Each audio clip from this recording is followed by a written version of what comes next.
દોસ્તો, આ વિડીયોની અંદર આપણે વિશ્વ એક કુટુંબ છે તેના વિશે નિબંધ લખીશું. તો ચાલો જોઈએ.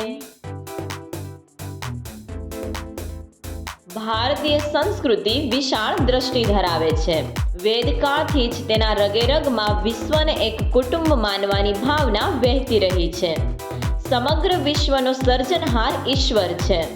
સમગ્ર વિશ્વને એક જ સૂર્ય ગરમી અને પ્રકાશ તેમજ એક જ ચંદ્ર શીતળતા આપે છે. આવી પરિસ્થિતિમાં આપણામાં અંતર શા માટે હોવું જોઈએ? વહીવટી સરળતા માટે અને ભૌગોલિક પરિસ્થિતિ મુજબ વિશ્વ અનેક દેશો અને રાષ્ટ્રોમાં વહેંચાઈ ગયેલું છે. દરેક દેશમાં લોકોના ખોરાક, પોશાક, રહેણીકહેણી વગેરે ત્યાંની ભૌગોલિક પરિસ્થિતિ પ્રમાણે જુદા જુદા હોય છે. આમ છતાં એક દેશ બીજા દેશ સાથે અનેક રીતે સંકળાયેલો હોય છે. એક દેશ બીજા દેશમાંથી કેટલીક ચીજોની આયાત કરે છે તો કેટલીક ચીજોની નિકાસ કરે છે.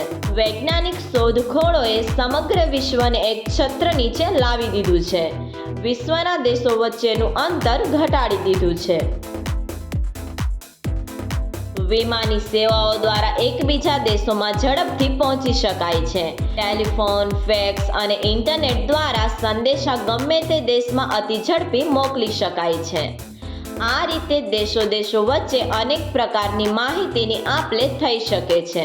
ઓલિમ્પિક રમતોત્સવ દ્વારા વિશ્વના લોકો એકબીજાની વધુ નજીક આવતા થયા છે. એક રાષ્ટ્રનો વિદ્યાર્થી બીજા રાષ્ટ્રના સાહિત્ય, સંસ્કૃતિ, વિજ્ઞાન, કલા વગેરેનો અભ્યાસ કરવા ત્યાં જઈ શકે છે. એક રાષ્ટ્રનો નાગરિક બીજા રાષ્ટ્રમાં ધંધાર્થે જઈને ત્યાં વસવાટ કરી શકે છે.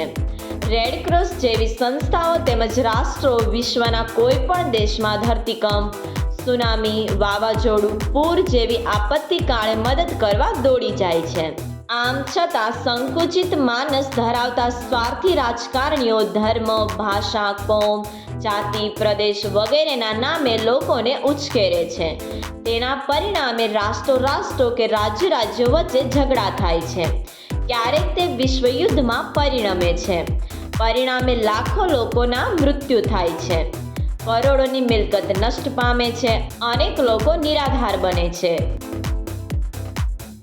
2 વિશ્વયુદ્ધોના ભયંકર પરિણામો દુનિયાએ અનુભવ્યા છે.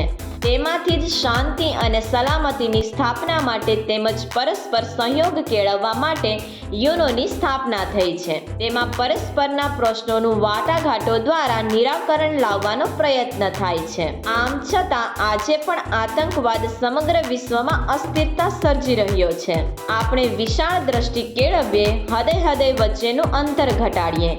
માત્ર માનવ વચ્ચે જ નહીં પરંતુ માનવ અને પશુ વચ્ચે, માનવ અને પ્રકૃતિ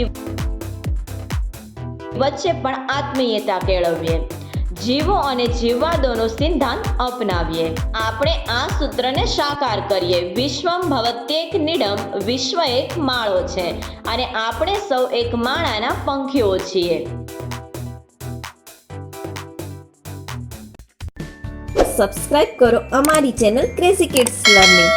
નવા વિડીયોનું નોટિફિકેશન મેળવવા માટે બેલ આઇકોન પ્રેસ કરવાનું ચૂકશો નહીં. અને જો તમને વિડીયો પસંદ આવે તો લાઈક અને શેર કરવાનું ભૂલશો નહીં.